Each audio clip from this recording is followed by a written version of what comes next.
선자란 말을 하고 있고 또 예배 여자여 내가 보니 선자로소이다. 우리는 이 산에서 예배하였는데 당신들은 말은 예배할 곳이 예루살렘에 있다 하더이다. 어떻게 그러더니 그가 예수님을 처음 만났을 때에 우물가에서 만났는데 정말 부끄러운 사람, 남편을 5명이나 가르치웠던 사람이기 때문에 부끄러워서 다른 사람이 전혀 안 나오는 그 낮 12시에 정오에 뜨거운 날 낮에 나왔는데 하필이면 그때 예수님 만났어요. 행로에 고나여 앉아있는 예수님께 물 달라 함으로 인사를 나누고 그때 남편을 불러와라. 저는 남편이 없습니다. 그래 맞다. 내가 남편 5명 있었고 지금 또 남자와 살고 있지만은 내 남편 아니다. 깜짝 놀랐어요. 예수님을 선자입니다. 메시아입니다. 선지자라고 말하고 메시아라고 말하고 예배에 대해서 말하는 그 사람이기 때문에 이방인은 결코 아닙니다. 이방인은 아니지만 이방인처럼 살고 되짚고 살고 남편을 갈아치우는 여자로 살았던 사람이었습니다. 그러나 예수님을 만남으로 전환점, 새로운 사람으로 바뀌었습니다. 신앙생활을 전혀 안 했더라면 뭐 선지자, 예배, 메시아라는 말을 할 수가 없습니다. 대화가 어떻습니까? 요새 교회 수입이 괜찮지요? 교회 돈 많지요? 그런 말을 하게 되는 게 저는 도무지 믿어지지 않습니다만은 서울의 큰 교회는 목사님 가문에서 돈 문제 때문에 걸린 게 얼마 액수냐? 자그만치 5천억이라 그래요. 저 믿어지지 않아요. 어째 그 목사님 가정에 그렇게까지 큰 돈이 그래 법정에 왔다 갔다 하고 검찰에 왔다 갔다 5천억. 그러니까 교회 요새 돈벌이 잘 됩니까? 불신자들이 볼 때는 예배, 메시아, 선지자, 예수에 대해서는 모르지만은 그 돈벌이 잘 되는 건 뭐야다. 돈을 가지고 돈을 가지고. 대형교회 대단하다 생각하니까 그렇게 생각. 그러나 오늘 본문을 통해서 이 여인은 예수님을 만났다. 같이 합니다. 이것은 우연이 아니라 하나님의 섭리였다. 예수님을 만남으로 바뀌어지는데 세상 사람은 우연이라고 말하지만은 그것을 표현을 그렇게 한 것인데 하나님께서는 절대로 우연이 없습니다. 우리가 볼 때는 생각 없이 가다가 만나있으니까 우연한 것 같지만은 하나님께서는 필연이에요. 하나님의 각본과 하나님의 계획과 섭리는 다 짜여져.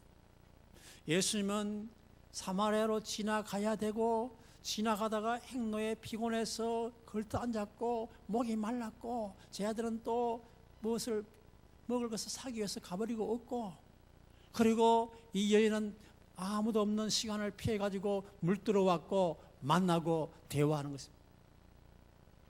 우연 같지만은 하나님의 필연, 하나님의 계획과 섭리에 의해서 예수님을 만나게 된 줄로 믿습니다. 6절에 보니까 예수께서 길 가시다가 피곤하여 우물 곁에 그대로 앉으시니 때가 6시쯤 되었더라. 이 6시는 낮 12시를 말하고 있습니다. 그 12시에 다른 사람은 안 나오지만은 이는 피해가지고 나왔던 사마리아 여인이 예수님을 만나게 된 것입니다. 하나님의 계획과 하나님의 뜻이 이렇게 다 이루어지고 사마리아 여인에게 이런 놀라운 전환점이 생겨지게 되어졌다는 사실입니다. 그리고 이런 전환점은 같이 합니다. 믿음을 회복하게 합니다. 예수 만남으로 믿음이 회복되죠. 왜 사나이가 나에게 말을 걸어오느냐? 그것도 유대인이 이방 취급받는 사마리아 사람에게, 그것도 남자가 여자에게 그렇게 생각하고 그가 메시아라는 사실을 전혀 알지 못했고 그런 대화를 상상도 못했을 것입니다. 9절 말씀을 같이 보겠습니다. 9절 말씀입니다. 사마리아 여자가 이르되 당신은 유대인으로서 어찌하여 사마리아 여자인 나에게 물을 달라 하나이까 하니 이런 유대인이 사마리아인과 상종하지 아니함이라. 그러나 예수님과의 대화를 통해서 갈구하는 마음이 생겨지고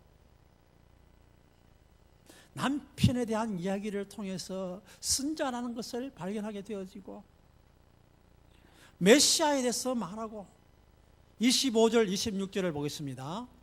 25절 26절입니다. 같이 봅니다. 여자가 이르되 메시아 곧 그리스도라 하는 이가 오실 줄을 내가 아노니 그가 오시면 모든 것을 우리에게 알려주시리다. 6절 예수께서 이르시되 내게 말하는 내가 그라 하시니라. 예수님을 만남으로 믿음이 일어나고 예수님을 만남으로 전환이 되어지고 전환점이 생겨지고 예수님을 만남으로 변화되어지고 놀라운 역사가 일어나게 된 것입니다. 믿음이 회복됐습니다. 인생의 전환점은 가차입니다. 소망을 회복하게 된다. 여인이 사람들을 피해가지고 사람들이 안 나오는 시간에 물들어 다니는 그런 사람이었는데 이제는 피하지 아니하고 피했던 그 마을 사람에게로 자기가 좀 물동이마저 다 내던져버리고 그 사람들을 향해서 걸어가는 것이 아니고 달려갑니다. 달려. 소망을 회복하니까 놀라운 회복을 보니까 그는 그냥 천천히 걸어갈 수 없어. 막 달려갔어. 옛날 같으면 도망치고 피하고 그들을 안 만났으면 얼굴 숨겼으면 뭘 덮어쓰든지 뭐 그렇게 했었는데 그가 부끄러워하고 만나기 싫어하던 사람을 향해서 마을 사람에게로 물동이도 버려둔 채로 달려가고 있습니다. 뉴스메이커가 됩니다. 희망을 전한 사람, 소망을 전한 사람, 예수를 전한 사람으로 돌변하게 된 것입니다. 마라톤 유래를 잘 알고 있지 않습니까? 전쟁터에 가서 전쟁을 했는데 전쟁에 승리했다는 소식을 알리기 위해서 혼자 얼마나 달렸는지. 마라톤 선수는 아니었을 것이라. 마라톤이 생기지도 않았으니까. 자기가 처음이니까. 그때 사례를 다해서 달려간 거리가 42.195km. 지금 마라톤 거리입니다. 끝까지 가서 전쟁에 승리했다는 소식을 전하고 그는 죽었습니다. 지금도 마라톤 거리를 그 거리로 지금 삼고 있습니다. 전쟁에 승리했다는 소식은 얼마나 기쁜 소식이고 얼마나 행복한 소식입니까? 얼마나 큰 뉴스입니까? 그걸 위해서 마라톤 연습을 안 했을 텐데 42.195km를 다 달려가지고 그 말을 전하고 죽었습니다. 이렇게 기쁜 소식, 소망 전하고 싶은 것이 사람의 마음입니다. 천천히 가지 않고 막 달려가지 않습니까? 피하려고 하지 않고 이제는 피하지 아니하고 마을로 달려가서 와보라! 이런 그리스도가 아니냐라고 외치는 희망과 소망과 증거의 사람으로 돌변하게 된 줄로 믿습니다. 요셉 보세요. 요셉은 꿈의 사람이었습니다. 꿈이 있었기에 형님들에게 옷을 뺏기고 찢어지고 구렁텅이에 빠지고 팔려가고 억울하게 감옥에 가고 하는 그런 모든 과정에서도 범죄하지 아니하고 하나님 말씀대로 살다가 애굽의 국무총리가 되어졌습니다. 대단하지 않습니까? 그런 꿈과 비전, 소망이 있으니까 너무나 억울하고 너무나 비참하지만은 그래도 종살이 하면서 최선을 다하다가 가정에 총무되고 감옥에서 최선을 다했고 꿈을 해석해 주었고 그래도 비난하지 않고 살다가 마지막 30여 개월 때 꿈 해석을 하고 애굽의 대제국의 국무총리가 되지 않습니까? 이런 꿈이 있는 사람, 소망이 있는 사람은 좌절하지 않고 낙망하지 않고 살아갈 수가 있는 줄로 믿습니다. 그리고 인생의 전환점은 같이 합니다. 사랑을 회복하게 됩니다. 얘는 사랑을 회복했습니다. 그런 다섯 남자나 취할 만큼 사랑을 위해서 노력해보았지만은 이 남자도 그 남자도 다 그뿐이었고 성공하지 못했고 실패했고 내버렸고 헤어지고 그러한 여자였습니다. 그래서 다른 사람과 상종하는 것조차도 싫어하는 사람. 그러나 이제는 그들을 향해서 달려갈 수 있는 사람으로, 희망적인 사람으로, 사랑을 회복한 사람으로, 예수 사랑을 회복하고 믿음을 회복하는 그런 사람으로, 그래서 복음을 전파하는, 예수를 전파하는 메시아가 아니냐라고 달려가서 외치는 사람으로 바뀌어진 줄로 믿습니다. 한 예화를 들고 마칩니다. 인류대학에 나온 남녀가 있었습니다. 연애할 때도 둘 다 너무 똑똑하다 보니까 경쟁적으로 자기 지식을 자랑합니다. 그래도 연애하기 때문에 오늘은 내가 이기고 오늘은 또 상대방이 이기고 하지만 그래도 재미가 있습니다. 경쟁적으로 자기 지식을 자랑합니다. 결혼했어요. 아이를 낳았습니다. 결혼하게 되면 남편은 남편의 자존심이 있고 아내는 남편에게 사랑을 받아야 하는데 계속해서 이 경쟁심을 가지고 이 승부욕을 가지고 이기려고 하니까 부부간에 그만 전쟁이 벌어져. 그냥 살아갈 수 없을 정도로 그만 비참해졌습니다. 결혼 그만두고 이혼하기로 서로 마음을 정했습니다.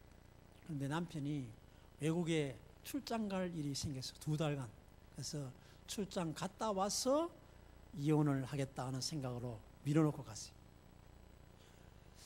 아무리 그렇지만은 이혼하는 것이 그래 쉽습니까? 이 여자가, 아내가 여자친구에게 전화를 했어요. 사정을 다 얘기하니까 마침 그 친구가 예수쟁이라서 우리 교회 한번 와보라. 교회 가서 설교 들었는데 마음이 편안해졌습니다. 다니는 가운데서 죄인인 줄 알고 눈물 흘리면서 회개하고 아이와 함께 예수 믿게 되었습니다. 얼마 후에 남편이 온다는 소식 듣고 공항으로 갔습니다. 남편은 공항으로 마중 나올 것은 상상도 안 했어요. 근데 만났어요. 서먹서먹하게 부부끼리는 만나지 못해 인사도 제대로 안 하고 그 아이만 보고 친절하게. 아이는 죄가 없잖아요. 다정하게 인사하고 차 타고 오는데 오다가 남편이 가만히 보니까 이 아내가 뭔가 자유롭고 뭔가 평안해 보이는 거예요. 한참 오다가 여보, 당신이 얼굴이 참 평안해 보이는데 무슨 일이냐? 내가 지금 교회 등록하고 예수 믿는다고. 예수 믿어서 마음이 편하다. 그러니까 이 남자가 그러면 나도 교회 가야 되겠구나.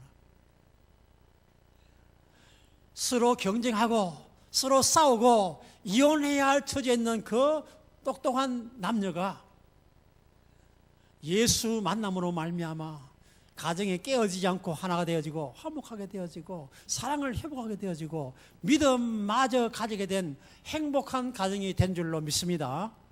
예수를 만난다는 것은 이렇게 큰 전환점. 서로 투쟁하고 이혼하고 싸우고 갈라질 수밖에 없는 그 가정과 그 사람들도 하나 되고 사랑을 회복하고 화목을 회복하고 가정을 회복하는 이런 역사가 예수를 만남으로 가능한 줄로 믿습니다. 여러분들, 여러분의 전환점은 어떠합니까? 또 믿어도 밋밋하게 사는 나의 삶이 이제 한 해가 가기 전에 이런 새로운 전기, 새로운 전환점을 마련했어. 전보다 하나님을 더 잘 섬기는 여러분 다 되시기를 주의 이름으로 축원합니다.